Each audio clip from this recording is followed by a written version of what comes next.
क्या ये सच नहीं हम एक भिखारी मुल्क थे, पूरी दुनिया हमें मंगता समझती थी, लेकिन हमने अब वजीर आजम को भी चंदे पर लगा दिया। ये भी अब दिल खोल कर दें की सदा लगा रहे हैं, और लोग इसके बाद जब कहते हैं खुदा खौफी करे तो जवाब आता है वजीर आजम कौन सा अपनी ज़ात के लिए मांग रहे हैं। इंसान को शिकवे और इख्तलाफ का हक़ तो अल्लाह ताला से भी देता है, और इंसान अपना ये हक़ कुदरत के सामने भी इस्तेमाल करता है। लिहाजा मैं अपना ये हक़ आज मौलाना के सामने भी इस्तेमाल करूँगा। मुझे यकीन है मौलाना मेरे इशारिया 1% सच का बुरा नहीं मानेंगे। वज़ीर आज़म हाउस में टेलीथॉन थी। मेरे सहाफ़ी और एंकर दोस्तों ने वज़ीर आज़म के साथ मिलकर चंदा मांगा, और अल्हम्दुलिल्लाह पूरी दुनिया से 55 करोड़ रुपए के वादे नाजिल हुए, जबकि टेलीथॉन पर चैनल्स का 1 अरब रुपए का कमर्शियल टाइम खर्च हुआ। हुकूमत अगर इस खवारी के बजाय टेलीविज़न चैनल्स को हुक्म देती कि आप अपने अपने 3 घंटे कमर्शियल को दें, शाम 4 बजे से 7 बजे तक सिर्फ इश्तिहार और पेड कंटेंट चलाएं, और इससे जितनी रकम मिले वो आप कोरोना फंड को दे दें, तो यकीन करें 55 करोड़ रुपए से ज़्यादा रकम जमा हो सकती थी। लेकिन हम क्योंकि भीख का आलमी रिकॉर्ड कायम करना चाहते थे, लिहाजा हमने वो कायम कर दिया। कोरोना इस वक्त 210 मुल्कों में है, लेकिन हमारे वज़ीर आज़म दुनिया के वाहिद हुक्मरान हैं जिन्होंने लॉकडाउन में फंसे लोगों से चंदा मांगा, और आखिर में सिर्फ 55 करोड़ रुपए के वादे मिले। मुल्क में रोज़ इससे दुगना टोल टैक्स जमा हो जाता है। हुकूमत ने आखिर में चंदे में बरकत डालने के लिए मौलाना तारिक जमील को भी टेलीथॉन में झोंक दिया, और मौलाना ने दुआ से पहले पूरी कौम को मीडिया समेत झूठा करार दे दिया। मैं मौलाना की ऑब्जर्वेशन की तौहीन नहीं करता। मौलाना जानते हैं कौम में तबलीगी जमात के 1 करोड़ कारकुन भी शामिल हैं। अगर पूरी कौम झूठी है तो फिर ये मुबल्लिग सच्चे कैसे हो सकते हैं। पीछे रह गया मीडिया, तो मैं मीडिया वर्कर की हैसियत से चंद सच सामने रखना चाहता हूँ।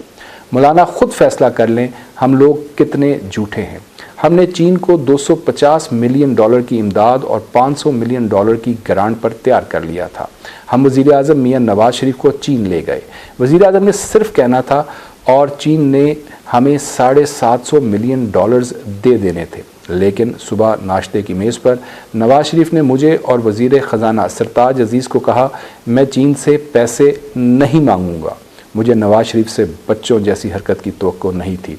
मुझे वज़ीर आज़म के तर्ज़ अमल पर बहुत अफसोस हुआ। आप ज़रा सोचिए, जो वज़ीर आज़म माशी हालात की ख़राबी के बावजूद चीन से इमदाद नहीं मांग रहा, वो बच्चों जैसी हरकत कर रहा था, और वो जो टेलीथॉन में पूरी दुनिया से मांग रहा है वो ईमानदार तरीन है। हम भी क्या लोग हैं। ये वफाकी वज़ीर उमर अयूब के वालिद गौहर अयूब का लिखा हुआ सच है, और मैं ये सिर्फ रिप्रोड्यूस कर रहा हूँ। लेकिन मुझे आज सारा दिन जितनी गालियाँ पड़ेंगी मौलाना उनका तसव्वुर भी नहीं कर सकते, और हम लोग इस फ़ज़ा में सच बोलते और लिखते हैं। मौलाना ख़ुद इस चैनल के मालिक का नाम नहीं ले रहे जिसने कहा था चैनल बंद हो सकता है लेकिन झूठ नहीं रुक सकता। लेकिन वो लोग जो रोज़ जाबिर हुक्मरानों के सामने पूरे नाम लेकर सच बोलते हैं वो सारे के सारे झूठे हैं। सच तो ये है इस मुल्क में सच को मशकूक बना दिया गया है। हम जनरल परवेज़ मुशर्रफ, शौकत अज़ीज़, आसिफ अली ज़रदारी और मियाँ नवाज शरीफ के अच्छे कामों का एतराफ़ भी करें तो पाकिस्तान तहरीक इंसाफ के ऑफिशियल पेजेस से गालियों के दहाने खुल जाते हैं। मौलाना ये भी छोड़ दें, सिर्फ ये बता दें क्या ये सच नहीं हम एक भिखारी मुल्क थे, पूरी दुनिया हमें मंगता समझती थी, लेकिन हमने अब वज़ीर आज़म को भी चंदे पर लगा दिया। ये भी अब दिल खोल कर दें की सदा लगा रहे हैं, और लोग इसके बाद जब कहते हैं खुदा खौफी करे तो जवाब आता है वज़ीर आज़म कौन सा अपनी ज़ात के लिए मांग रहे हैं। हमने मुल्क में अपनी आँखों से बड़े बड़े दिलचस्प वाक़यात देखे हैं, लेकिन ये मंज़र पहली मर्तबा देखा। अब्दुल सत्तार ईदी के साहबजादे फैसल ईदी खुद लोगों से चंदा लेकर चंदे का चेक बनाते हैं, और ये चेक वज़ीर आज़म को दे देते हैं, और वज़ीर आज़म वो वसूल भी कर लेते हैं। और वज़ीर आज़म ख़ुद डेओस में खड़े होकर कह देते हैं मेरा ये दौरा मेरे दोस्त इमरान चौधरी ने स्पॉन्सर किया था। और ये सच की इस फहरिस्त के वो इशारिया 1% सच हैं जो जबर के इस मौसम में भी मीडिया ने बोले। लेकिन तारीख़ की ईमानदार तरीन हुकूमत क्या करती है, ये रिपोर्ट्स लीक होने के बाद हमने रिपोर्ट जारी कर दी, हमने रिपोर्ट जारी कर दी का डंडोरा पीटना शुरू कर देती है। और बस मौलाना साहब, ये क्या जुनून है, ये क्या इश्क है जिसमें रोज़ लैला नज़र आता है और मजनू नज़र आती है, हो रहा है और अहले ईमान तमाशा देख रहे हैं। मैं आखिर में ये मानता हूँ कि अल्लाह ताला ने पहली मर्तबा दुनिया के एक इंसान के लिए अपना असूल बदल दिया। अल्लाह कुरान में इरशाद फरमाता है, हम जालिमों में से बाज़ को बाज़ पर हुक्मरान बना देते हैं। देखिए, जो मैंने अल्फाज कहे वो मैंने या तो मौलाना के अपने अल्फाज थे, या जो बहसियत एक आलिम दीन जो मैं तवक्को करता हूँ एक आलिम दीन से। लेकिन सच बोलना तो मैं समझता हूँ ये हमारे ऊपर लाजिम भी है और फ़र्ज़ भी। और अगर हम सच बोलना बंद कर दें तो फिर हमें मीडिया पे आना बंद कर देना चाहिए। मैं चैलेंज करता हूँ कि आज तक जितनी बातें हमने की हैं उनमें से कोई एक बात भी झूठ साबित कर दे, हम मीडिया पे आना हमेशा के लिए बंद कर देंगे। कोई एक जुमला भी वो जिसे कहते हैं ना फिलबदी बोलते हुए कोई वर्ड मिस हो जाना, कोई आप कहना चाह रहे थे अमेरिका, मुंह से निकल गया आपके इटली, ऐसी गलतियां तो हो सकती हैं। लेकिन जानबूझ के हमने कोई झूठ बोला हो कोई एक भी इतने सालों में, तो मैं जर्नलिज्म से हमेशा के लिए किनारा कशी कर लूँगा और मीडिया ऑफिसेज अपने बंद कर दूंगा। क्योंकि सच बोलना आज का जुर्म ठहर चुका है, जैसे इबादत करना आज का जुर्म ठहर चुका है।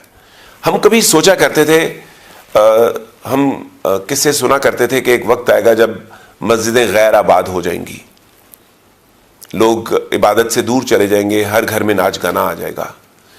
तो हम कहा करते थे यार ये किससे कहानी है, ये कैसे मुमकिन है कि अरबों मुसलमान दुनिया में है और मस्जिदें गैर आबाद हो जाएंगी, हर घर में नाच गाना आ जाएगा, ये कैसे मुमकिन है। आज माशाल्लाह हर घर में नाच गाना तो बाकायदगी से आ चुका है और उसका एहतमाम किया जाता है। टीवी 24 घंटे चल रहा है, घर तो छोड़ें, हमारे तो हर वक्त हाथों में नाच गाना मौजूद है। और मस्जिदें गैर आबाद हो जाएंगी, मंदिर गैर आबाद हो जाएंगे, इबादत गाहें गैर आबाद हो जाएंगी, वो तो हुकूमत डंडे के जोर पे करवा रही है।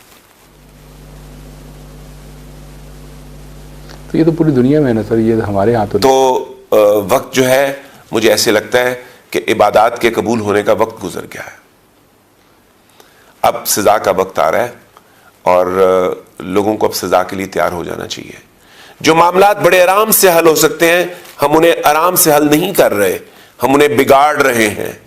सर ये तो फिर इंसानी फेल हुआ ना कि अल्लाह ताला की तरफ से। तो अल्लाह ताला सजा कभी जानबूझ के तो नहीं देता, हम जो है इंसानी फेल होते हैं उसके बदले में सजा देते हैं ना। बिल्कुल बिल्कुल, इंसान फेल करते हैं तो उसकी सजा मिलती है ना।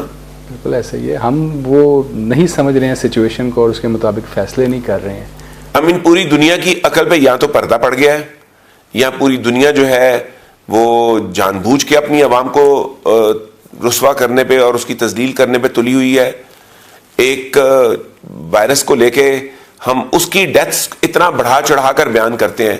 रोजाना पाकिस्तान में 4,500 के करीब इंसानों की डेथ होती है, लेकिन वो जो 4 या 15 या 20 कोरोना से होती हैं हम उनको तो लाइव कवरेज दे देते हैं और वो 4,500 को भूल जाते हैं।